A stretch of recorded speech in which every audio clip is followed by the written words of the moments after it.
खरीदे हम क्या दे निशानी ये है मुश्किल।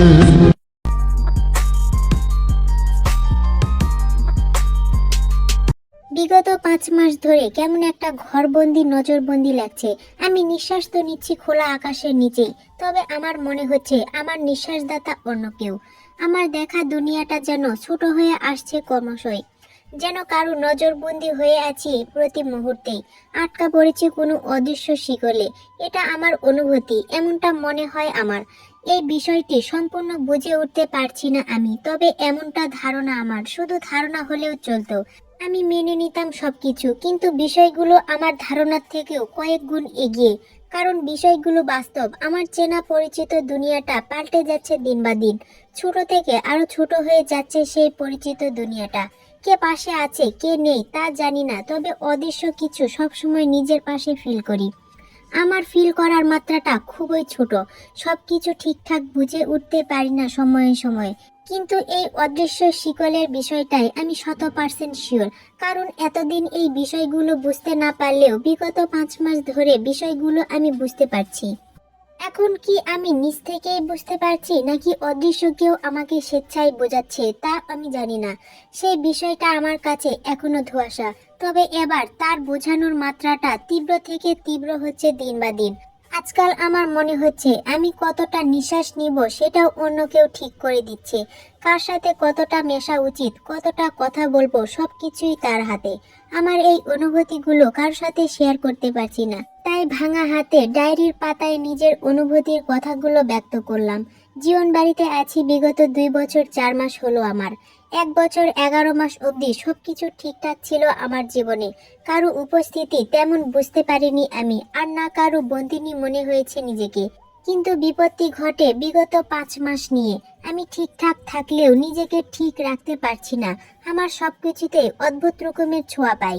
শুধু অদ্ভুত বললে ভুল হবে, হাড় কাঁপানো টাইপের অদৃশ্য কিছু ঘটে আমার সাথে। মনে বারবার উকি দেয় একটাই উক্তি, অদৃশ্যকে নিয়ে কিছু বাক্য মনে হয়। সামনে থেকেও অদৃশ্য, যা হাতে পেয়েও শূন্য, যেটা বাস্তবে দেখেও মনে হয় কাল্পনিক চিত্র। কেউ চারপাশে থেকেও নেই, কারো উপস্থিতি বুঝেও ধোঁয়াশা মনে হয় আমার। এই অদ্ভুত সবকিছুই আমাকে ভীষণভাবে ডিস্টার্ব করে। মাঝে মাঝে তো নিজেকে এলিয়েন টাইপ কিছু মনে হয়, তারও বিশেষ কিছু কারণ আছে। আমার হাতে জাদু না থাকলেও আমার সাথে সবকিছুই জাদুর মতোই হয়ে থাকে আজকাল। যা চাইলাম তাই মুহূর্তেই হাজির। তার জন্য জাদুর কাঠি ঘোরাতে হয় না, আমার হাতে কলমে একটা লিস্ট লেখাই যথেষ্ট। সেই লিস্ট দাদির হাতে পৌঁছানোর আগেই তার মধ্যে লেখা জিনিসপত্র আমি অবধি পৌঁছে যায়।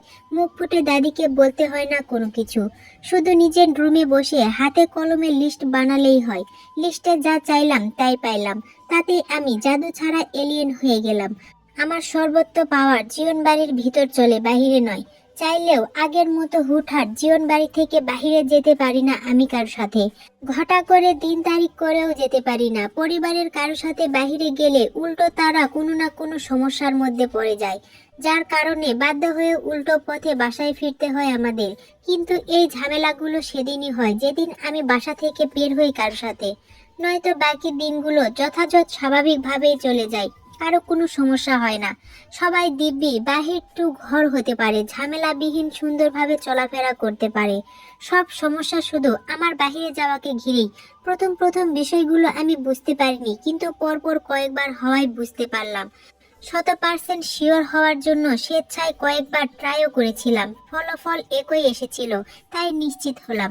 মনের কথাগুলো হাতে কলমে লিখে থামেতে বুক ফুলিয়ে শ্বাস নেই, চোখ বন্ধ করে নিজেকে স্থির করে। কিশোরী বয়সে নতুন নতুন অনুভূতি এই অদৃশ্য মানবকে ঘিরেতে। নিজের অনুভূতিটা ঠিক করে বুঝে উঠতে পারছে না তে। ভয়, বিরক্তি, ভালো লাগা, সেই সাথে চাপার আগে সংমিশ্রণে এক অনুভূতির সৃষ্টি হয়েছে তের এই অদৃশ্য মানবকে ঘিরে। তে চোখ মেলে তাকায় সামনে, দৃষ্টি শূন্যতে ভাসমান। কয়েক সেকেন্ড তাকিয়ে থেকে পুনরায় স্থির হয় লেখায়। ভাঙা হাতে আবারও লেখা শুরু করে। আমার জীবনের পেছনে ফেলে আসা জীবন বাড়িতে কাটানো বিগত 5 মাসে আমি অনেকটাই ডিস্টার্ব হয়েছি, আবার অদ্ভুত কিছু ফেলও করেছি। স্কুলের প্রথম লাভ লেটার জিতাও থেকে পাওয়া আমার। অ্যাকসেপ্ট করিনি। তবে সেদিনের ঘটনার পর থেকে জিতা ও তার গ্যাংকে আমি দ্বিতীয় দিন গিয়ে স্কুলে পাইনি। তারা কোথায় আছে তাও জানি না। সেকেন্ড লেটার আমি 10ম শ্রেণীতে সিনিয়র ভাই থেকে পেয়েছিলাম। সেটা জঙ্কুক ভাইয়ার হাতে যাওয়ার পর কি হয়েছিল তাও জানি না। তবে আমি সুস্থ হয়ে স্কুলে গিয়ে সেই সিনিয়র ভাইয়াকে আর দেখিনি স্কুলে কোথাও। আজ পর্যন্ত আমার অজানা সেই সিনিয়র ভাইয়াটা কোথায় আছে সেটা নিয়ে আমিও খোঁজ করিনি কখনো। কিন্তু সেদিনের পর থেকে জঙ্কুক ভাইয়ার ভয়ে আমিও কোনো ছেলেকে নিজের পাশে ঘেঁষতে দিইনি, গুটিয়ে নিয়েছিলাম নিজেকে। তবে আমার চলার স্বাধীনতা ছিল পরোক্ষভাবে, কিন্তু বিগত 5 মাস ধরে হচ্ছে তার উল্টোটা। স্বাধীনতা দূরে থাক, যদি কোনো ছেলে মানুষ নিজ থেকে আমার সাথে কথা বলতে আসে, ঠিক তার 2 মিনিটের ভিতর ভিতর তৃতীয় পক্ষ হয়ে কেউ না কেউ সেখানটায় এসে তাকে আমার সামনে থেকে এনিয়ে বেনিয়ে ছলে নিয়ে যায় ঠিকই, কিন্তু দ্বিতীয় দিন সেই মানুষটাকে আর চোখে দেখতে পাই না আমি। বাসা থেকে কোথাও যেতে পারি না, সেটা আগেও বলেছি। দাদা দাদি আমাকে কোথাও যেতে দিলেও অদ্ভুত কারণে আমি যেতে পারি না, আটকা পড়ে জীবন বাড়িতেই, সেটাও বলেছি। শপিং করতে চাইলে পর মুহূর্তেই আমার শপিং এর জিনিসপত্র বাসায় হাজির থাকে, আমার করা লিস্ট অনুযায়ী, সেটাও বলেছি। কিন্তু এই সব কিছু কে করে আমার জন্য, এটাই সবচেয়ে বড় প্রশ্ন। কেন করে, কি চাই তার, কি হবে আমাকে নিজের বন্দিনী বানিয়ে? এমন হাজারো প্রশ্ন মাথায় দলা পাকিয়ে আসে প্রতি মুহূর্তে। বলার মতো উপযুক্ত কাউকে পাচ্ছি না, বলতে গেলে অনেকটা ভয়ে শেয়ার করতে পারছি না আমি বিষয়গুলো। কারণ নজর আমার উপর থাকে সবসময়। যাকে বলবো তার যদি কোনো ক্ষতি হয়, তাই এই ভয়ে সিটিয়ে থাকি সবসময় নিজের মধ্যে। নিজের ভিতরেও চেপে রাখতে পারছিলাম না, তাই ডায়েরিতেই বহিঃপ্রকাশ করলাম। প্রথম ভাবতাম হয়তো দাদাভাই আমার কাজগুলো করে দেয়, কিন্তু পরে বুঝলাম দাদাভাই নয়, অন্য কেউ করে দেয় আমার কাজগুলো। ডেলিভারির জিনিসপত্র দাদা ভাইয়ের অফিসের একজন মেয়ে সেক্রেটারি নিয়ে আসে।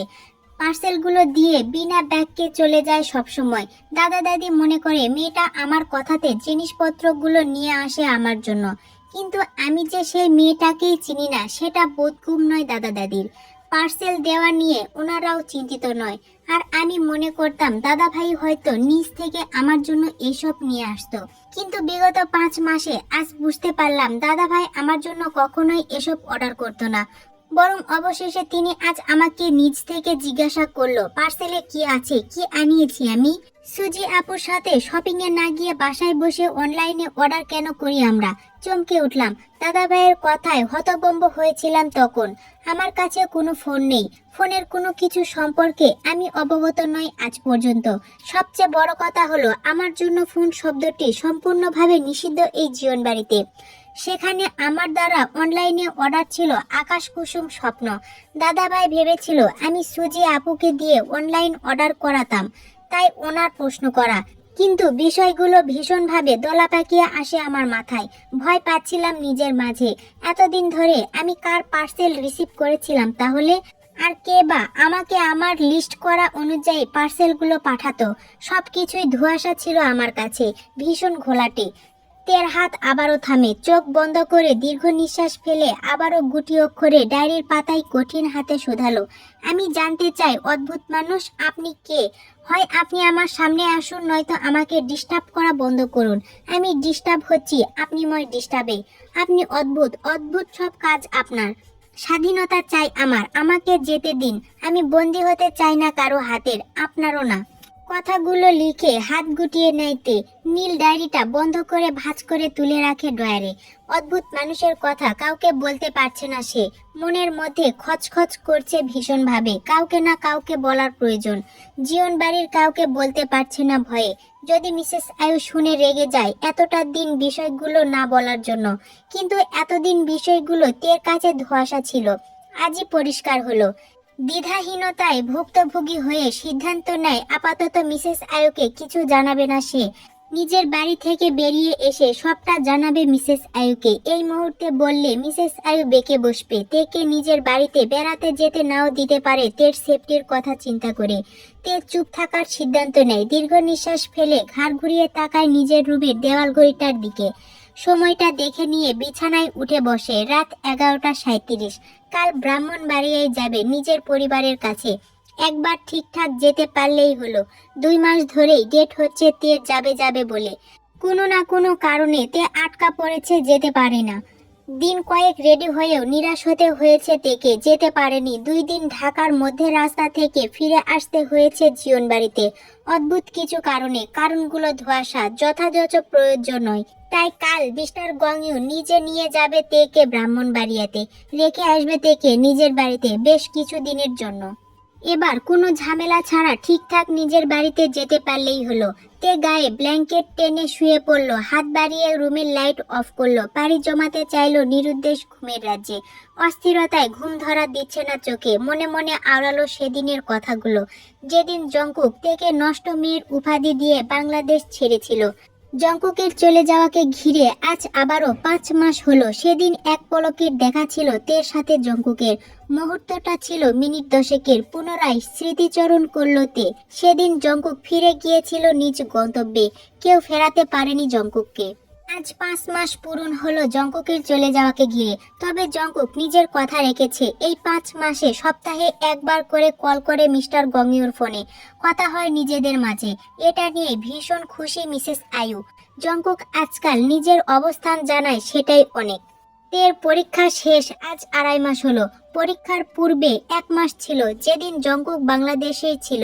পরীক্ষা চলল 1.5 মাস, সব মিলিয়ে 5 মাস। তে ধীরে ধীরে জংকুকের স্বভাব সম্পর্কে অবগত হচ্ছে। তে এতটা শিওর যে আর যাই হোক তে খারাপ ভাইয়াটা কখনোই তার অদৃশ্য মানবটা হতে পারে না, কখনোই না। যে নিজের পরিবারের একটা খবর নিতে মাসের পর মাস কাটিয়ে দেয়, সেই খারাপ চরিত্রের ব্যক্তি কখনো তের অদ্ভুত মানুষটি হতে পারে না। তাহলে কে হতে পারে? তে চোখ বন্ধ করেই ভাবে। গভীর হয় সেই চিন্তা। বন্ধ চোখের পাতায় কিছু একটা ভেবে হিসাব মেলাতেই চট করে ধরফরিয়ে উঠে বসে উত্তেজনায়। অস্পষ্ট স্বরে আনমনেই বলে ওঠে, সুগা ভাই। তে চমকায়, তরতর করে কেঁপে ওঠে শরীরময়। হ্যাঁ, সুগা ভাইয়াও তো হতে পারে তার অদৃশ্য মানবটা। কেন হতে পারে না? অবশ্যই হতে পারে।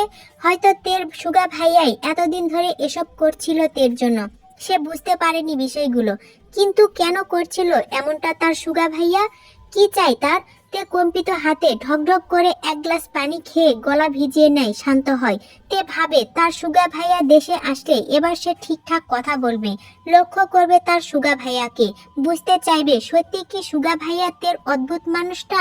সুগা বাংলাদেশে নেই আজ 2 মাস হলো। লন্ডনে আছে ডাক্তারি নতুন ডিগ্রি পরীক্ষার জন্য। ফিরতে আরো 1 মাস সময় লাগবে এবার। তের এইচএসসি পরীক্ষার সারাটা সময় তের সাথেই ছিল সুগা। তের পরীক্ষার হলে আসা নেওয়া সবটাই সুগা নিজে করেছে। তের পরীক্ষা শেষ হওয়ার 15 দিন পর সুগা পাড়ি জমায় লন্ডনের উদ্দেশ্যে নিজের পরীক্ষার জন্য।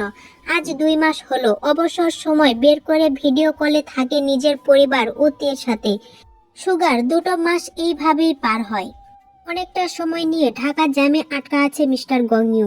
সামনে কয়েকটি সারিবদ্ধভাবে ট্রাক, সিএনজি, অটোরিকশা নিঃশব্দে থামানো, কিন্তু তারপরও হট্টগন্ডগোলের প্রচন্ড শব্দ আসছে তাদের কানে। সামনে থেকে কারা করছে জানা নেই। মনে হচ্ছে রাস্তায় কোনো ভয়ানক টাইপের ঝামেলা চলছে এই মুহূর্তে। নিশ্চিত কোনো আজাইরা পাবলিক মারামারি করে ঝামেলা পাকিয়েছে। বিরক্তিতে চোখ মুখ কুঁচকে আসে মিস্টার গংইউর। ব্রাহ্মণবাড়িয়ে যাওয়ার এটাই সোজা রাস্তা, কিন্তু এখানে গন্ডগোল থামার নাম নেই। উল্টো জ্যাম বাঁধিয়ে বসে আছে। জ্যাম এতটা যে এখান থেকে গাড়ি ঘুরিয়ে পিছনে ফিরে যাওয়ার রাস্তাটাও বন্ধ। বামে মুড়ে ভিন্ন রাস্তা ধরে যেতে হবে। মিস্টার গংইউ বিরক্তি নিয়ে আবারও বাহিরের দিকে তাকায়। কড়া রোদে খাখা করছে সবকিছু। 12:57 বাজে। অসহ্যকর পরিস্থিতি। চোখ মুখ কুঁচকে সেই বিরক্তিকর দৃষ্টি স্থির করে পাশে। তিক্ততার গা ঝেড়ে ড্রাইভারের উদ্দেশ্যে বলে ওঠে, এই রাস্তায় জ্যাম লাগার কথা না, তারপরেও আজকে জ্যাম লেগে বসে আছে। অসহ্যকর। দেখ তো গিয়ে সামনে কি হয়েছে। এতটা গন্ডগোল কিসের আসছে সামনে থেকে?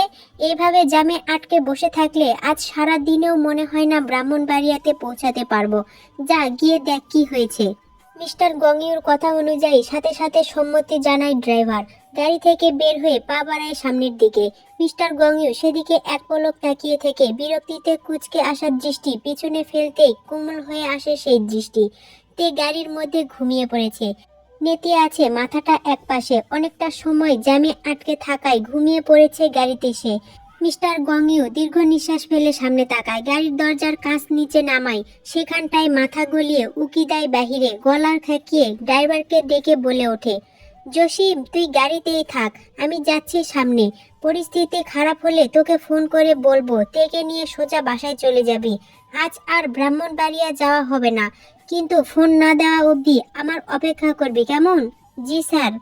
তিনি ঘাড় ঘুরিয়ে ঘুমন্ত তের মুখ আরো একবার দেখে নেয়। ড্রাইভার গাড়িতে বসতে তিনি বের হয়ে সামনে যাওয়ার উদ্দেশ্যে। খানিকটা সময় নিয়ে ড্রাইভারের গাড়িতে বসে থাকলেও মিস্টার গঙ্গিউর কোনো ফোন আসেনি। পরিস্থিতি বুঝতে না পেরে ঘাড় ঘুরিয়ে তাকায় পেছনে। তেকে ঘুমন্ত অবস্থায় দেখে সেও বের হয়ে যায় মিস্টার গঙ্গিউকে খুঁজতে। অজ্ঞাত তে গাড়িতে একা রয়ে যায়। বিকট শব্দ কানে আসতে ঘুম থেকে ধরফরিয়ে উঠে বসে তে। উত্তেজনায় বুক ধরফর করছে, মৃদু কাঁপছে শরীরময়। ঘুমের তাড়নায় এক মুহূর্তের জন্য ভুলে গেছে নিজের অবস্থানের কথা, কোথায় আছে মনে করতে পারছে না। হঠাৎ করে কিসের শব্দ কানে আসলো সেটার উৎস খোঁজার আগে আবারও একই শব্দে ভয়ে লাফিয়ে উঠল তে। সাথে সাথে মুখের উপর পড়ল কাচের ক্ষুদ্র ক্ষুদ্র কণা। মুহূর্তেই মুখের উপর আড়াআড়ি ভাবে হাত রেখে ঝুঁকে গেল বামে, নিজেকে সেফ রাখার চেষ্টায়। কিছু লোক গাড়িতে হকিস্টিক দিয়ে আঘাত করছে ভেঙে ফেলার জন্য। প্রত্যেকের চেহারায় হিংস্রতার ছাপ, সেই সাথে হাতের গলায় রক্তের ছোপ ছোপ দাগ। বোঝা যাচ্ছে সন্ত্রাসী হামলা করছে চারপাশে। তে ভয়ে আটকে ওঠে। বিচলিত হয়ে সাথে সাথে সিট থেকে নিচে বসে পড়ে, নিজেকে লুকায় সন্ত্রাসীর দৃষ্টি হতে। তরতর করে কেঁপে ওঠে সারা শরীর। এমন ভয়াবহ পরিস্থিতির সাথে তে পূর্ব পরিচিত নয়। মুহূর্তেই ঘাম ছুটে যায় কপাল বেয়ে গলায়। ভয়ে নিথর হয়ে আসে শরীর। কাঁপা কাঁপা হাতে নিজের মুখ চেপে ধরে শব্দ করা থেকে। সন্ত্রাসীর হাতে পড়লে রক্ষা নেই, নির্ঘাত কিছু একটা করে বসবে তারা। প্রাণ যাওয়াটা নিশ্চিত। গাড়িতেও কেউ নেই। তে মুখ চেপে নিজের কান্না আটকায়। সন্ত্রাসীরা গাড়িতে কেউ নেই ভেবে এগিয়ে যায় সামনের দিকে। আশেপাশে শব্দ না দেখে উত্তেজনায় তে চট করে গাড়ির দরজা টেনে বের হয় রাস্তায়। আতঙ্কিত চোখ দুটো বোলায় চারপাশে। প্রত্যেকটা গাড়ি ভাঙচুর অবস্থায় রাস্তায় পড়া। কিছু গাড়িতে আগুন জ্বলছে দাউ দাউ করে। জায়গায় জায়গায় এলোমেলো ভাবে গাড়ির টায়ারও পড়ছে। ভয়াবহ অবস্থা চারপাশে। সাধারণ লোকজন অনেকেই আহত অবস্থায় রাস্তায় পড়ে আছে। সেখানটায় কিছু সন্ত্রাসীরা দলে দলে লোকজনকে বেদম পেটাচ্ছে। সাধারণ মানুষ এদিকে ওদিকে ছোটাছুটি করছে পালিয়ে বাঁচার জন্য। বোঝা যাচ্ছে দুই দলের মধ্যে বড় মাপের সংঘর্ষ চলছে তুমুল ভাবে, যার মধ্যস্থল ভুক্তভোগী হয়ে আছে সাধারণ পাবলিক। লোকজন দোকানের শাটার টেনে দৌড়ে পালানোর চেষ্টা করছে। মধ্যবয়স্ক একটা লোক তের হাত চেপে ধরে তের উদ্দেশ্য বলে ওঠে, এই মেয়ে, এখানে দাঁড়িয়ে না থেকে দ্রুত পালাও। চারপাশে সন্ত্রাসীদের হামলা পড়েছে, নিজের প্রাণ বাঁচাও, আগে দৌড়ে পালাও, যাও। তে ঠায় জায়গায় দাঁড়িয়ে। লোকটির চিৎকার তের কান ভেদ করতে পারছে না, অনেকটা শক্ট হয়ে দাঁড়িয়ে আছে। ফেলে যাওয়া সন্ত্রাসীরা লোকটির চিৎকারের পিছনে ঘুরে তাকায়, দেখতে পায় তেকে। সাথে সাথে চিৎকার দিয়ে জানান দেয় নিজের উপস্থিতিটাকে। পাশের জনকে বলে ওঠে, শালা, এই মাইয়া মানুষ কয়া ছিল এতক্ষণ? শালিরে ধর তাড়াতাড়ি, পালিয়ে যাতে যেতে না পারে। সন্ত্রাসীদের নিজের দিকে দৌড়ে আসতে দেখছে তে। পরিস্থিতির চাপে পড়ে তে পা দুটো জমে আটক হয়ে আছে জায়গায়। নড়াচড়া করাটাও ভুলে গেছে মুহূর্তেই। তে অনল। তখনই আবারও সামনে থেকে ওই মধ্যবয়স্ক লোকের উত্তেজনার চিৎকার ভেসে আসে তের কানে। তিনি চেঁচিয়ে বলে ওঠে, এই মেয়ে, তাড়াতাড়ি দৌড়ো তুমি, নয়তো এরা তোমার সর্বনাশ করে ফেলবে। দাঁড়িয়ে আছো কেন? পালাও তুমি, যাও। পালাও কথাটা তের ছোট্ট মস্তিষ্কের টনক নড়ল। বুঝতে পারলো এই পরিস্থিতিতে তাকে পালাতে হবে। কোথায় যাবে সেটা জানা নেই, তবে প্রচুর দৌড়াতে হবে তাকে। এই সন্ত্রাসীরা ধরতে না পারে ততটা দৌড়াতে হবে। তে উল্টো পথে প্রাণপণে দৌড় লাগায় মুহূর্তেই। কোন দিকে যাচ্ছে জানা নেই, শুধু দৌড়াচ্ছে এলোমেলো ভাবে। শরীর নেতিয়ে আসছে ক্রমশই। দুর্বল চোখের পাতা টেনে খুলে রাখতে চাইছে কোনো রকম। কতক্ষণ খুলে রাখতে পারবে জানা নেই তে, শুধু জানে আজ তার জীবনের শেষ দিন, শেষ মুহূর্ত। প্রাণপণে দৌড়ে বেশ একটা সুবিধা করতে পারল না তে। মাথায় তীব্র আঘাতে ছিটকে পড়ল রাস্তায়। চারপাশ থেকে ঘিরে নিল সন্ত্রাসীরা।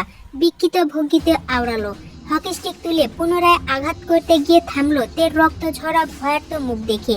পাশের জন আঘাতকারী ব্যক্তির হাত ধরে থামিয়ে দিয়ে বলল, শালা থাম, মালটা তো হেব্বি জুস, কাঁচা মাল মনে হচ্ছে, ধনির দুলালি হইব মনে হয়। আদর সোহাগ দিয়াই শুধু পালছে, গায়ে এক ফোঁটা টোকাও দেয় নাই। দেখোস না কি নাদুস নুদুস, তাই আমরাও দিমু না, আমরা আদর দিমু এইডারে। কিছুক্ষণ মজা লইয়া লই মালদার সাথে, তারপর মারা যাইব। শালা গায়ের নাদুস নুদুস ভাব দেখায় শরীরের কাটা দিতাছে আমার। এই মাইয়ারে চিপাই নিয়ে চল, গায়ের জ্বালা মিটাই তোল মাইয়াডারে। কথাগুলো বলেই বিচ্ছিরি ভঙ্গিতে হাসলো 5 সদস্যের ছেলেগুলো। বাকিরা সম্মতি জানালো ছেলেটির কথায়। ছোট গ্যাংটি আশেপাশে সতর্ক চোখ বোলালো। মাইয়াডারে নিয়ে যামু কই, চারপাশে তো ইউনাদের লোকজন আছে। সতর্ক না থাকলে আমাদের উপর হামলা করতে পারে যে কোনো সময়। তাই সবাই একসঙ্গে মাইয়াডার সাথে যাওন যাইব না, একে একে যেতে হইব এই মাইয়ার লগে বাসরে। সমস্যা নাই, পাখি যখন পাইছি জ্বালা মিটানো যাবে একে একে। আগে মাইয়াডারে কোনো গাড়িতে ঢুকা, পরে একজন একজন কইরা কাম সারমনি। বাকিরা সবাই দাঁড়াইয়া থাকবি, পাহারা দিবি বাহিরে। এখন চল তাড়াতাড়ি। কথা শেষে আরো একজন এগিয়ে এসে তের হাত টেনে ধরলো। ধস্তাধস্তি করে টানতে লাগলো তেকে। তে ভয়ে চিৎকার করে ডাকলো মিস্টার গঙ্গিউকে। নিজেকে বাঁচাতে চাইলো কিন্তু নিরুপায়। আশেপাশে থেকে সাহায্য করার মতো কেউ নেই, সবাই নিজের প্রাণ বাঁচাতে ব্যস্ত। তাদের কথোপকথনের মধ্যে কেউ ঝাঁপিয়ে পড়লো সন্ত্রাসীদের উপর। হঠাৎ আক্রমণের প্রস্তুত ছিল না তারা। চোখ ঘুরিয়ে তাকাতে দ্রুততার সঙ্গে দৌড় লাগালো সামনে। মিস্টার গঙ্গিউকে খুঁজতে গিয়ে ফিরে আসতে গিয়ে আটকা পড়েছিল ড্রাইভার। ততক্ষণে চারপাশে সন্ত্রাসীদের হামলা পড়ে গিয়েছিল। কৌশলে নিজেকে বাঁচিয়ে তেকে খুঁজতে গিয়ে দেখলো তে সন্ত্রাসীদের কবলে। তাই কোনো কিছু চিন্তা না করে ঝাঁপিয়ে পড়লো তাদের উপর। ছিটকে পড়লো সবাই। সন্ত্রাসীদের চোখ ঘুরিয়ে সেদিকে তাকাতে অন্য পথ ধরে দৌড় লাগালো ড্রাইভার। উদ্দেশ্য যে করেই হোক তেকে বাঁচাতে হবে এই সন্ত্রাসীদের হাত থেকে। নিজের মেয়ের মতো কখনোই তেকে অকালে ঝরে পড়তে দিবে না এই হিংস্র পশুদের হাতে। উত্তেজনায় চোখ ঘুরিয়ে ড্রাইভারকে দেখে মুহূর্তেই প্রাণ ফিরে পাইতে আশ্বস্ত হয় নিজের পাশে পরিচিত মুখ দেখে। উত্তেজনায় কিছু বলতে চায় ড্রাইভারকে, কিন্তু নিজের কম্পিত স্বরে কিছু বলার আগে থামিয়ে দেয় ড্রাইভার। দৌড়াতে দৌড়াতে বলে, আপনি আগে দৌড়ান, আপনাকে বাঁচাতে হবে, কথা পরে শোনা যাবে। সন্ত্রাসীরা আমাদের পিছনে আছে। পা চালিয়ে দৌড়ায় ড্রাইভারের সাথে তে। ভয়ে উত্তেজনায় বুক কাঁপছে অনবরত। গায়ের পিঙ্ক চুড়িদার জামাটা ঘেমে জবথব হয়ে লেপ্টে আছে শরীরে। তের মাথার পিছনে আঘাত করায় ঘাড় বেয়ে রক্ত গড়াচ্ছে পিঠের ওপর। কপাল ফেটে গেছে রাস্তায় মুখ থুবড়ে পড়ায়। চোখে মুখে বিধ্বস্ত নাজেহাল অবস্থা। তারপরও প্রাণপণে দৌড়াচ্ছে ড্রাইভারের সাথে। সন্ত্রাসীদের হাতের হকিস্টিক ছুঁড়ে মারায় রাস্তায় উল্টে পড়ল ড্রাইভার। তে থেমে যেতে চায়, কিন্তু ততক্ষণে জসিম চেঁচিয়ে নিষেধ করলো তেকে। বলে উঠল, থামবেন না আপনি, দৌড়ান আপনি। আমার কিছু হবে না, ওরা আমাকে নয় আপনার ক্ষতি করতে চায়। প্লিজ আপনি যান আপামনি, সামনে বড় স্যারকে পাইলেও পাইতে পারেন, সেদিকটায় আছে হয়তো তিনি, আপনি যান। অস্পষ্ট স্বরে তে বলে, চাচা আপনি আল্লাহর ওয়াস্তে দৌড়ান আপামনি, এরা চলে আসছে, আমি বেশিক্ষণ আটকাতে পারবো না, আপনি যান। ততক্ষণে ড্রাইভারকে ঘিরে ধরে সন্ত্রাসীরা। পরপর আঘাত বসায় শরীরে। ড্রাইভার ক্ষতবিক্ষত হয়েও আটকাতে চায় তাদের, কিন্তু শেষ পর্যন্ত পেরে উঠল না কারো সাথে। ততক্ষণে তে অনেকটা পথ এগিয়ে যায়, কিন্তু বিপত্তি ঘটে। সামনের ভয়াবহ পরিস্থিতি দেখে নেতিয়ে যায় শরীর। এলোমেলো দৌড়াতে দৌড়াতে মূল হামলার স্পটে চলে আসে তে। এবার চারপাশে মারামারি কাটাকাটি চলছে দক্ষ হাতে। চারিদিকে থেকে চিৎকার, হুঙ্কার, রক্তারক্তি অবস্থা। তের গা গুলায়। অবশিষ্ট শক্তিটা নেতিয়ে আসে নিজের মাঝে। শরীর তরতর বেগে কাঁপে, দুর্বল হয়ে আসে চোখের পাতা। চোখে ভাসে পরিচিত এক মুখের ভয়াবহ হিংস্রতা। দৃষ্টি স্থির হয় সেদিকে। পরিচিত মুখকে দক্ষ হাতে ছুরি চালাতে দেখে একের পর এক। চোখের সামনে দেখলো মানুষকে সবজি কাটার ন্যায় আহত করে রাস্তায় ফেলতে। সেই পরিচিত মুখটির শরীরে অসংখ্য রক্তের ছিটার দাগ। আশ কালারের শার্টটিতে রক্তে ভিজে কালো হয়ে আছে। এই পরিস্থিতিটা তের মাথায় ব্যাপকভাবে আঘাতখানি করেছে। যে কোনো সময় জ্ঞান হারাবার উপক্রম। দুর্বল শরীরে কোনো রকম চোখ টেনে খোলা রাখার প্রয়াস চালালো সে। অস্পষ্ট স্বরে ডাকলো সেই পরিচিত মানুষটিকে, মিস্টার ভিলেন। জঙ্কুক দক্ষ হাতে ছুরি চালাতে ব্যস্ত। তের অস্পষ্ট স্বরে ডাক্তার যেন কানে কম্পন তুলল তার। ছুরি চালানোর মধ্য দিয়ে বেখেয়ালি চোখ পড়ল পাশে। সাথে সাথে চমকে উঠল তেকে এখানে দেখে। শরীরে কাটা দিয়ে উঠল তের বিধ্বস্ত চেহারা দেখে। জঙ্কুক বেখেয়ালি হতে সামনের মানুষ আঘাত বসালো জঙ্কুকের বাহুতে। তীব্র আঘাতে খানিকটা ছিটকে ঝুঁকে পড়ল সামনে। তারপরেও জঙ্কুক অনড়। সামনে ঝুঁকেও মাথা তুলে তাকালো তের বিধ্বস্ত চেহারার দিক। তের শরীরে রক্তের দাগ, কপাল গলাতেও রক্তের দাগ। জঙ্কুককে বেখেয়ালি দেখে আবারও আঘাত বসাতে চাইলো সামনের শত্রুপক্ষের মানুষটা। জঙ্কুক থেকে এই মুহূর্তে এখানে মোটেও আশা করেনি। অপ্রত্যাশিত তে, এই মেয়ে এখানে কেন? কি হয়েছে এই মেয়ের সাথে? রক্ত, কেউ আঘাত করেছে এই মেয়েকে? জঙ্কুক শক্ত হয়ে আসে। তের বিধ্বস্ত চেহারার দিকে তাকাতে জঙ্কুকের রাগের মাত্রা তরতর করে বেড়ে উঠে কয়েক গুণ। বুঝতে পারে তের সাথে কিছু একটা হয়েছে। দেখে দেখে জঙ্কুকের থেমে থাকা রাগটা আরো হিংস্র থেকে হিংস্র হয়ে ওঠে মুহূর্তেই। সামনের মানুষটা আঘাত করতে আসার আগেই দক্ষ হাতে ছুরি বসায় ঘাড়ে, ছিটকে লুটিয়ে পড়ল লোকটি। রক্তে রঞ্জিত হলো রাস্তা। তে এক দৃষ্টিতে তাকিয়ে থাকে সেদিকে। দুজনের দৃষ্টি বিলাপের মধ্য দিয়ে ততক্ষণে হাজির হয় ছেলেগুলো। তেকে ঘিরে দাঁড়াতেই বুঝতে পারে জঙ্কুক আসলে কাহিনী কি। জঙ্কুক কপাল কুঁচকে 5 জন ছেলেকে দেখে নেয়। তার হিংস্র চেহারাটা যেন মুহূর্তেই কোমল ও স্বাভাবিক হয়ে আসে ছেলেগুলোর আগমন দেখে। তাই নিজের অলসতা ছেড়ে সাথে সাথে লাফিয়ে উঠে বসে গাড়ির ডিক্কিতে পা ঝুলিয়ে মনোযোগ দেয় সামনে, যেন সে কোনো সিনেমার দৃশ্য উপভোগ করতে বসেছে আরাম করে। সন্ত্রাসীদের চোখ তখনও জঙ্কুককে পড়ল না। তেকে একা দাঁড়িয়ে থাকতে দেখে মুহূর্তে হাত টেনে ধরল একজন। ততক্ষণে পাশ থেকে একজন রাগান্বিত স্বরে বলে উঠল, শালি, আমাদের না দৌড়ালে এতক্ষণে বাসরটাও হয়ে যেত সবার। মার খাওয়ার পরেও তেজ কমলো না শালির। ইচ্ছা তো করছে এখানেই মেরে পুঁতে ফেলতে, কিন্তু তাও পারছি না। তার আগে বাসর করব, তারপর শালিরে মেরে মাটিতে চাপা দিয়ে দিব। এই শালিরে নিয়ে চল। অনুভূতিহীন তে তখনও ঠায় জায়গায় দাঁড়িয়ে থাকলো, কোনো হেলদোল হলো না। কারণ রক্তের ফুবিয়া থাকায় মস্তিষ্কে ইফেক্ট করেছে অনেকটাই। মস্তিষ্কের ধাক্কা লেগে এই বিষয়টি, তাই আপাতত চুপচাপ থাকলো, কিছুই করার বোধগম্য হচ্ছে না। তের হেলদোল না দেখে পাশ থেকে অন্য একজন ছেলে শুধালো, ভয়ার্ত গলায় বলে উঠল, বাসরের চিন্তা পরে করিস, পরিস্থিতি ভালো না। আমরা অন্য এরিয়াতে চলে এসেছি, যে কোনো সময় বিপদ হতে পারে। চল কেটে পড়ি, মেয়েটাকে পরে দেখা যাবে। চল আগে। বিপদ হলে হবে, শরীরে জ্বালা মেটাতে না পারলেও এই মেয়েকে ছেড়ে যাব না। এই মেয়ের জন্য এতটা পথ দৌড়াতে হয়েছে আমাদের, বিপদেও পড়তে হয়েছে। তাই আগে একে মেরে তারপর যাব এখান থেকে। ছুরিটা বের কর তাড়াতাড়ি। জঙ্কুক তখনও স্বাভাবিক অবস্থায় বিষয়গুলো পর্যবেক্ষণ করছে কপাল কুঁচকে, যেন কোনো মজার সিন চলছে এই মুহূর্তে তার সামনে। সেটা সে মনোযোগ সহকারে উপভোগ করছে। পাশ থেকে একজন সজল নামক ছেলেটির হাতে ছুরি তুলে দিতে গিয়েও তরতর করে কেঁপে ওঠে জঙ্কুকের উপস্থিতি দেখে। কম্পিত হাতে ছুরিটি তুলে দিতে গিয়ে ঠাস করে পড়ে যায় রাস্তায়। বিরক্তিতে চোখ পাশের ছেলেটির দিকে দিয়ে সঙ্গে সঙ্গে ছুরিটি হাতে তুলে নেয় সে। চোখ তুলে তাকায় ভয়ার্ত ছেলেটির দিকে। তার দৃষ্টি অনুসরণ করে সামনে তাকাতেই চোখে পড়ল জঙ্কুকের উপস্থিতিটা। সাথে সাথে ভয়ে সিটিয়ে যায় সে নিজেও। ততক্ষণে জঙ্কুক নির্ভীকভাবে বলে ওঠে, মারবি? মার, মেরে ফেল এই নারীকে। এই নারীর বেঁচে থাকার কোনো অধিকার নেই। এই নারী আমার কথা শোনে না, শুধু জানে অবাধ্য হতে। আমার অবাধ্য হতে হতে আজকে এখান অব্দি পৌঁছে গেছে। নিজের বেহাল অবস্থা করিয়ে ফেলেছে অলরেডি। তুই জানিস এই নারীকে এখানে বিধ্বস্ত অবস্থায় দেখে আমার অবস্থাটা কেমন হয়েছে? তুই জানবি কিভাবে? আমি তো বলিনি তোকে। দেখ, তাকিয়ে দেখ এই নারীর চেহারার দিকে, এক্ষুনি বেহুশ হয়ে পড়বে। তুই বল, আমি এই নারীকে নিয়ে কি করব? এই নারী আমার কথা শোনে না, আমি আর পারছি না। তাই তুই এই নারীকে মেরে ফেল, যা, শেষ কর কাহিনী। রোজ রোজ পেরা আর ভাল লাগছে না, যা মেরে ফেল। জঙ্কুকের এমন খাপছাড়া কথায় মুহূর্তে শুকনো ঢুকিল সবাই। তারা এতটা বুঝতে পেরেছে গ্যাংস্টার জিয়ন জঙ্কুকের সাথে এই মেয়ের গভীর কোনো সম্পর্ক রয়েছে। জঙ্কুকের অধিকারবোধের কথায় সেটা স্পষ্ট। তারা ভুল জায়গায় হাত বাড়িয়েছে। মৃত্যুটা এবার নিশ্চিত, পালিয়েও বাঁচতে পারবে না। জিয়ন জঙ্কুক ছেড়ে দেবার নয়, পাতাল থেকে হলেও টেনে হিঁচড়ে বের করবে তাদের। কি করবে উত্তেজনায় অপ্রত্যাশিত কাজ করে বসলো সজল নামের ছেলেটি।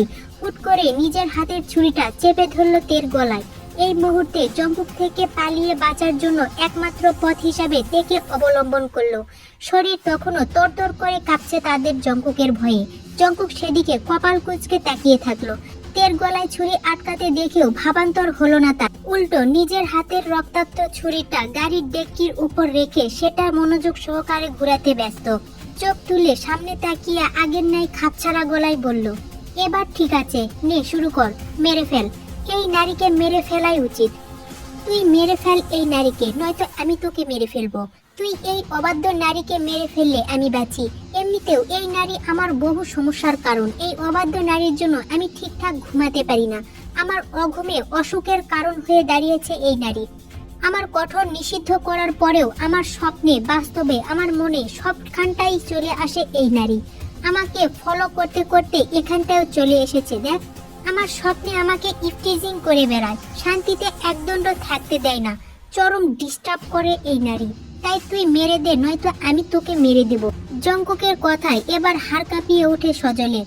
সাথে বুঝতে পারে জিয়ন জঙ্কুকের চরম দুর্বলতা এই মেয়ে। এই মেয়ে কোনো সাধারণ মেয়ে নয়, এই মেয়ের সামান্য কিছু হলেও ছাড় পাবে না তারা।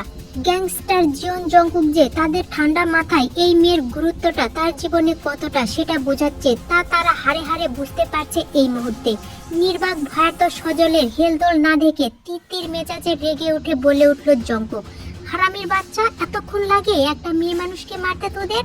আমার সময় নষ্ট করিস? নে, মারতে যখন পারবি না তখন তোরা নিজেরাই মর এবার। রাগে রিরি করতে করতে দক্ষ হাতে ছুরিটা ছুঁড়ে মারে, সাথে সাথে তেকে ভেদ করে গিয়ে বিঁধল সজলের গলা বরাবর। সাথে সাথে মাটিতে লুটিয়ে পড়ল সজল। বাকি চারজন ছেলে সাথে সাথে এলোমেলো দৌড় লাগায়। সেদিকে এক পলক তাকিয়ে গলা খাকিয়ে চিৎকার করে ডাকলো ইউনুকে, বলল সব কয়টা ছেলের উপস্থিতি চাই তার সামনে, কেউ যাতে পালিয়ে বাঁচতে না পারে। কথাগুলো বলেই আবারও গাড়ির ডিকি থেকে লাফ দিয়ে নামে জংকুক। রাগের তিক্ততা গা ঝেড়ে তিতির মেজাজে নিজেই নিজেকে বলল, শালার হারামির বাচ্চারা, এই ক্ষমতা নিয়ে আসিস বাসর করতে, তাও আবার জিওন জংকুকের অবাধ্য নারীকে। ছ্যাঃ, নে এবার কর বাসর সোজা রাস্তার কুকুরের পেটে গিয়ে। জংকুকের আর কোনো কথা কানে আসলো না তের। জোরপূর্বক টেনে খুলে রাখা চোখ জোড়া মুহূর্তের বন্ধ হয়ে যায় নিজের সামনে লাশ দেখে। পায়ের কাছে গরম তরতাজা রক্ত দেখে সঙ্গে সঙ্গে তেও রাস্তায় লুটিয়ে পড়ল লাশটির পাশে। জংকুক বিরক্তিতে চোখ মুখ কুঁচকে ফেলে। তের জ্ঞান হারাবে এমনটা সে আগেই জানতো। অস্বাভাবিক কিছুই না, বরং স্বাভাবিক কিছু, কিন্তু তারপরও বিরক্তি নিয়ে নিজেই বলে উঠল, অবাধ্য নারী। একে তো অবাধ্য হবে, তার উপর আবার রাস্তায় বেহুশ হবে। নিব না আমি এই নারীকে, থাক পড়ে রাস্তায়। কথাগুলো বলতে বলতে সাথে সাথে এসে তেকে কুলে তুলে নেয় রাস্তা থেকে। তখনও তার বিরক্তিকর চোখগুলো তের নেতিয়ে যাওয়ার চেহারার দিকেই। আরো এক পলক দেখে নেয় তেকে। এই অবাধ্য নারীকে সে কখনোই কোলে তুলতো না, রাস্তায় ফেলে যেত সে।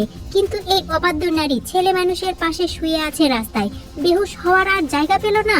খুঁজে খুঁজে ছেলে মানুষের পাশে পড়তে হবে কেন এই নারীকে? দরকার হলে 2 কদম হেঁটে তার কাছে এসে পড়তো। সে কি না করতো নাকি? নাকি কিছু বলতো এই নারীকে? না, সে কিছুই বলতো না, বরং সে বুঝতো এই নারী বেহুশ হতে হতেও তার অবাধ্য হয়নি। কিন্তু না, এই নারী আবারও তার অবাধ্য হয়েছে। ইচ্ছে করে ছেলে মানুষের লাশটির পাশে বেহুশ হয়েছে, তাকে জ্বালাতে, তার অবাধ্য হতে। কিন্তু তার মনেও আজকাল একটু দয়া মায়া চলে এসেছে। এর জন্য মূলত সেও বাধ্য হয়ে কোলে তুলেছে এই নারীকে, নয়তো কখনোই তুলতো না।